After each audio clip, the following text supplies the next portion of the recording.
The Utah Utes check in at number 14 in this week's BCS standings after surviving a little Halloween scare brought to Salt Lake City by the Wyoming Cowboys last Saturday night. 22-10, the final when the dust settled. In the mighty Utah student section, the Musts really rallied the troops. They brought the noise and they brought the black there in the blackout. And guess what, Muss? You got another home game this weekend against the New Mexico Lobos, so you get another chance to make some noise and another chance to get back to selling that place out. Yeah, I know I sound like a parrot saying this, but New Mexico still looking for their first win. BHE, New Mexico still looking for their first win. But they are. It's the truth.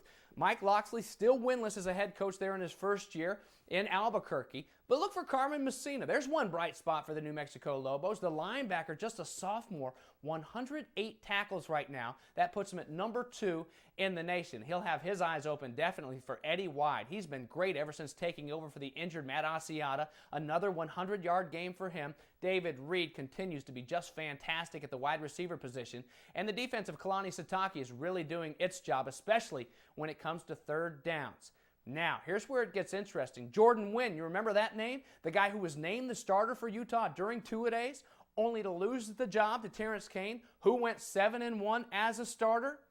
He came in and rallied the guys, brought them from behind in the 22-10 victory. Will he start this week? Well, I'm going to tell you who's going to start this week. Come on, it's Kyle Whittingham coaching this team. You know it'll be a game-time decision. Nobody will know until Saturday, but it could be interesting if it's going to be Jordan Wynn or Terrence Kane. But I guess that's why he was the Paul Bear Bryant Coach of the Year, Coach Whittingham was last year. So you can't argue with him. And I could use all the help I can get. You guys remember the name Shane Matthews, All-American quarterback at the University of Florida, played for Steve Spurrier 13 years in the NFL? Well, he asked me to help coach his flag football team this past week here in Florida, and man, we got embarrassed. Here's Shane learning under Spurrier and all these great NFL minds. I've got 2 coaches in my family, one at USC and one in the NFL, and we got hammered by a coach who was wearing mom jeans. Serious. It wasn't pretty. Maybe I should get my brother and dad some mom jeans. Dad's still winless with the Bucks, and brother coming off the big beating there at the hands of the Oregon Ducks. Maybe that's the answer.